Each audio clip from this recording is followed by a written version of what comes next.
the workers in the community. And again, in this work as a co-op, I know that someone told me earlier I should stamp this. You know, we're not only the person sweeping, the person's cleaning up and doing what we do in our work spaces. We are the brooms that do it. We own them. We are the ones that are on the back end making sure those things get done, and on the front end making sure things get done. So in Home Care Associates, as well as all of our co-ops, the unity is needed, the unity is supported, and we all have to make sure that we keep this so that we can be the entity for the future. Co-ops are the entity for the future. And I think that if we continue this fight that we do, this unity that we bring together, that by 2030 it will be all co-ops, is what we do.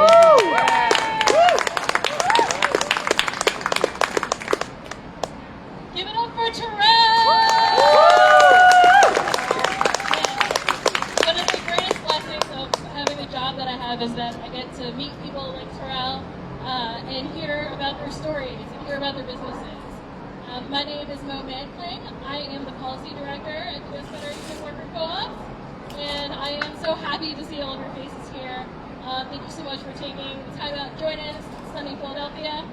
I'm just making way for other people to talk at the moment, but I'm excited to welcome Doug O'Brien from the National Cooperative Business Association to the stage to share a little bit just about the national perspective of what's going on with co-ops around the country. I'll be very brief. I really look forward to hearing from some of your local leaders. I am Doug O'Brien. I'm from the National Cooperative Business Association. We're the umbrella group for all kinds of co-ops here in the United States. My first vice chair on the board is Esteban Kelly, representing the Federation. And he's a long-time member there, and he sits at a table with all kinds of co-ops, with rural electric co-ops, and credit unions, and food co-ops, and farmer co-ops. And I do want to talk for a moment. Oh, I'm sorry. I apologize. It's my nature. So as part of this cooperative ecosystem, part of that is building that support from national policy. And as Mo suggested, there is real momentum. I think particularly since 2018. And I just want to talk about a little bit why that matters so much for the cooperative and the worker cooperative movement here in Philadelphia, in Pennsylvania, and across the country. And I just want to think for a moment about a couple of the other sectors in cooperatives. 3 or 4 or 5 generations ago, there was no rural electric cooperatives. Today, 70% of the continental United States is provided electricity that's generated and distributed by people who own and control those businesses. 100 years ago, none of the food that we eat was grown by people, farmers, who owned and controlled those businesses. Today, well over half of all the food that we eat in the United States is part of the farmer cooperative system. So I think about, I love 2030, but you know, even sooner if it could be. But what I'm suggesting is that it does happen, it can happen, and it will happen. One of the keys is great federal policy to support. And those other sectors I just mentioned, they have robust policy to support technical assistance and financing and other areas. And we see that type of support for worker co-ops beginning. And it happens largely because of the 6th cooperative principle of cooperation among cooperatives. That also means cooperation among the associations, the sectoral associations, the local associations, so that we can build great policy at the local level that feeds and really pushes that great policy at the federal level. So I think I'll end there and just thank everybody for what you're doing here at this fantastic conference. So thank you, Mo. Thank you so much, guys. So I just want to take a moment to share a little bit about a really huge win that we just experienced last month. Raise your hand if you heard about the Chips and Science Act. Yeah, okay, great. So did you know that the Chips and Science Act is the second piece of legislation in the last decade that has actively uplifted worker co-ops? Thank you, Hendrik. So, if you did not know, so the Chips and Science Act just recently passed. It's meant to support innovation businesses, technology businesses, manufacturing, and baked into that bill is support for the kinds of businesses that we are growing here at this conference and across the country. So, what that bill did is that it's making sure that worker co-ops have a seat at the table as we're developing new tech businesses, developing, training up manufacturing businesses on the best practices that they should be doing. So making sure that they are exposed to education about workplace democracy, about collective ownership, and also making sure that as we're developing clean energy jobs around the country, that worker co-ops are a big part of that picture. So I just want to take a moment, everybody, just like clap, huzzah, whatever you want to do. It's a big deal.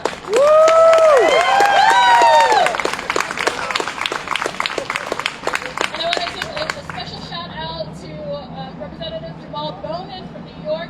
Really helped to guide us through that. It was a lot of miracles here. And they really have been a champion at the federal level and making sure that we're using worker co-ops as a tool in the tool belt for economic justice.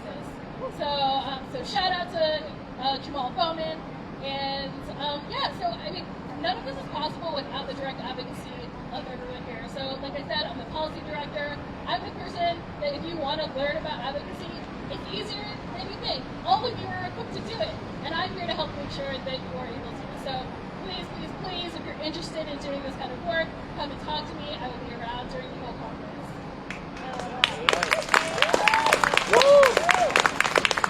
So as one of my side gigs is working with the Alliance for Just Philadelphia. It's a collection of grassroots organizations that are working to build a better Philadelphia. And through that work, I've had the great delight in working with Councilmember Kendra Brooks, who's so deeply committed to the community, has her roots with the Working Families Party, and actually with the community, actually learning about problems and making sure that there's a city council member there to fix them. So with that, I want to hand over to Councilmember Kendra Brooks.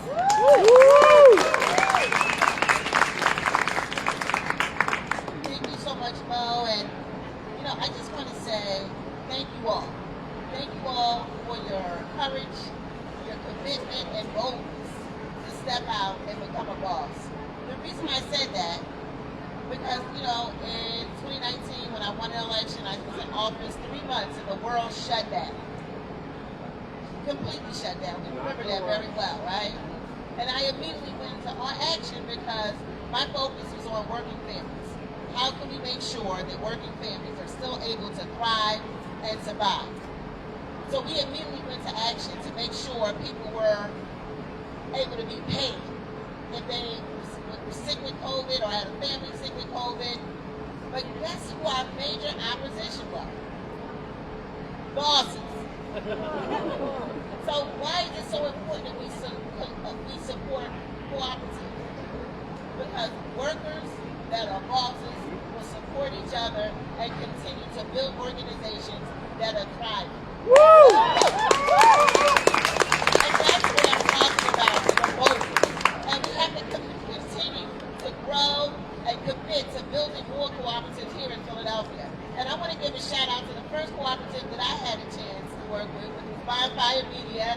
And I see him over here today doing the media. Let's go! This is what it's about. In order for us to continue to build, you said 2030, before 2030, right? You said 2030. We have to empower workers to be owners, to be bosses. So I want to thank everyone that has already done that and the work that you're going to do to continue to grow that. And I also want to say thank you for teaching me. just a few minutes I was able to sit in the session that we had, the realization is that as an elected official that supports working families, I need to do more to make sure that we're ensuring that cooperatives are included when we're talking about funding, when we're talking about business growth. Let's go. Let's go. You guys are making that happen here in Philadelphia. So I am here available. We're going to continue this conversation with Mo and Terrell, and I just want to say thank you. Thank you for envisioning something different for the city and for this country that's led by workers and bosses. That's right.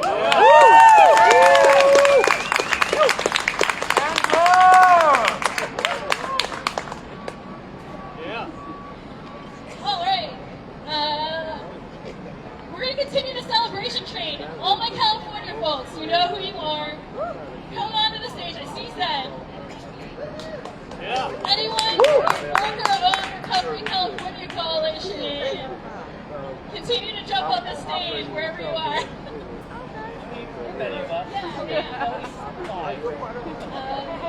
So, another victory that we have recently had is in California. We're, I should say, teetering very, very, very close to victory. So, I'm gonna hand it over to Zen Treadle to share a little bit about after the sirens. There's just sirens being excited about worker co-op. Let's talk a little bit about SB 1407. Hi everyone. My name is Zen Treadle. I'm with the Democracy Work Institute. Louder. Hi folks, can you hear me? Yeah. Shout So, it. my name is Zen Treadle. I want Bernadette to come up on stage as well. Huge part of this. Please join us. I'm with the Democracy Work Institute. We're one of the steering committee members of the Worker-Owned Recovery California Coalition. And our whole focus is in making sure that employee ownership is not just, doesn't just have parity with other small business forums in California, but is prioritized by the state as a way to actually do recovery and do it in a just way. For how we build strong local economies, ensure that they're resilient, and ensure that they're built by people working every single day to make the community stronger.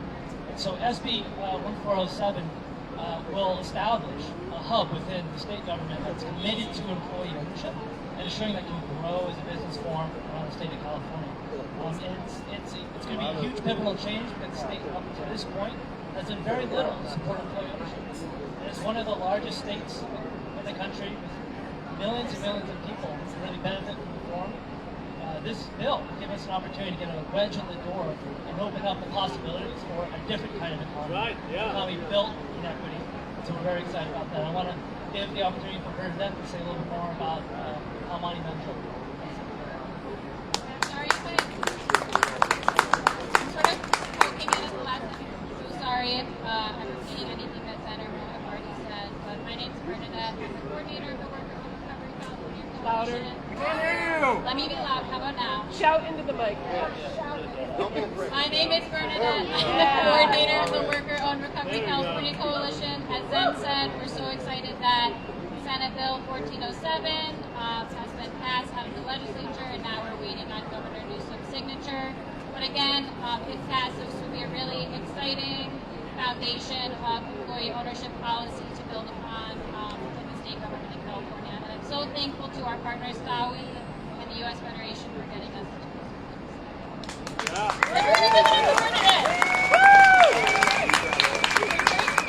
full-time coordinator for the California Coalition. And one thing I do want to highlight is that this legislation was built by the worker co-op community. We literally came up from scratch, wrote this ourselves, presented it, and worked it all the way through the Assembly, all the way to the Senate. And if you are from California, or even if you're not from California, go to usworker.coop. Go to workcoalition.org, WORC coalition.org, and there are directions to write a letter to Governor Newsom to say that we should be passing SB 1407. So we're so close. Now let's get over the edge. Cool, right? Yeah. Thank you, California folks. So so much to celebrate, and I wanted to go to this kind of like statewide win so that we can close out the rally with our statewide rep, Brab, who is at his second National Worker Co-op Conference and is a proud representative from Pennsylvania, here to talk about his work co-op.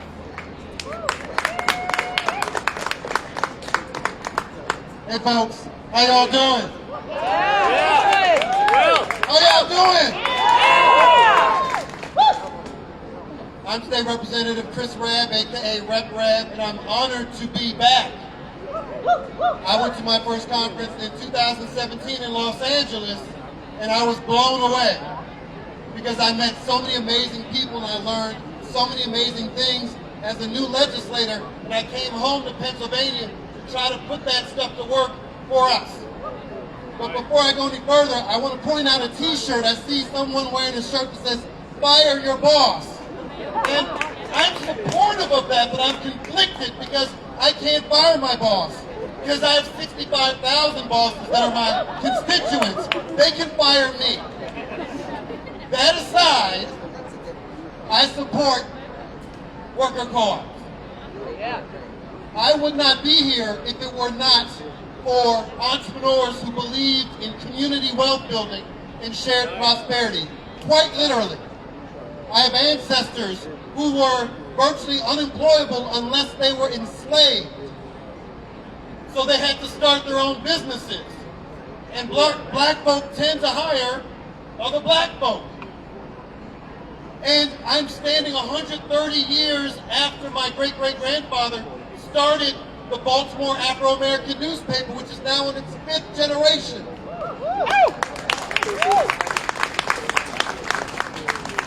But we want independent media, don't we? Right. That's more likely if it's worker-owned. No shade on family-owned businesses, but I would prefer worker-owned businesses. Yeah. I want a larger proportion of U.S. businesses to be worker-owned. I've said it. That's where I stand. And I'll say that wherever I go.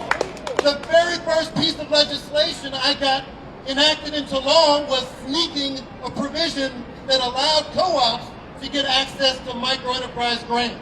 Sometimes you gotta be sneaky. I don't have to be sneaky right now, do I? I can be very open about where I stand, and I'm proud to stand with you. I'm leaning on this standing, but it is no less meaningful. I'm standing with you. You all don't have to know who I am. I'm just one of tens of thousands of elected officials around the country. But the bigger thing is, I know who you are. Yeah. I know who you are, and I know what you do. You understand? I can only be so good unless and until I understand the value that you bring to our society and to our community. There are 3 major ways, 3 statistically significant ways that any American family builds wealth in this country. There's just 3. And it's not winning on American Idol. Nope. Or getting hit by a bus and getting a settlement, or winning the lottery. It's buying a home, right? Buying a home. It is investments in stocks, in bonds, or if you have a good job, a 401k. The next one is investing in a business, your own or somebody else's. But what kind of businesses do we want in this country? We want worker-owned. I'm not trying to diversify and plead people to hire us in bad businesses that are predatory. Right. I don't want those businesses to exist. I want you all to thrive and you all to have all the benefits that these large multinational corporations get at the behest of taxpayer dollars. The reason they're so successful and so profitable is not because they're better or they're run by smarter people, it's because we fund them through taxpayer dollars. Right. Yeah. That's a choice. That's a public policy choice, and it is implemented by elected officials like me, by Councilmember Brooks, by Representative Joe Hohenstein and others on the local, state, and federal levels. But we report to you. Yeah. If we are true public servants, we report to you. You are our bosses as long as we're in office. And in that role, if we believe in community wealth building, and it's not just a phrase we throw out on moments like this, but we really believe in community wealth building, we have to educate ourselves about democratic economic or democratic community economics, democratic workplaces, worker-owned co-ops. And I'm really, really inspired by your leadership on the front lines. I'm not on the front lines, I'm on the sidelines, but I have an important role to play. We need people on the sidelines. I am there cheering you on and doing what I can with other elected officials to demand parity so that you have all the access to resources that you truly need to thrive. Thank you so much, and keep up raising the hell. Raise the hell. Man, I'm gonna take the mic after that. Thank you so much, Rep Rap. Let's go to church. Love it. All right. Co-op church. That's our show. I managed to just turn it on.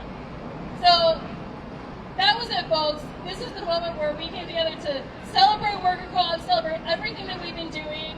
We wanted to have a moment where we're outside in beautiful, currently sunny Philadelphia. Not always, but currently sunny. And I just want to thank all of you for your time, for your attention, for coming here and being committed to the work. So I want to especially thank Rep Rab, Councilmember Kendra Crooks, Representative Joe Hohenstein for coming to the roundtable, to Terrell Cannon for talking about home care associates, to the Work Coalition, and just thanks to everyone. We really appreciate you being here, and yeah, this is just the beginning. So yeah, go forth and have an amazing conference, everybody. Woo!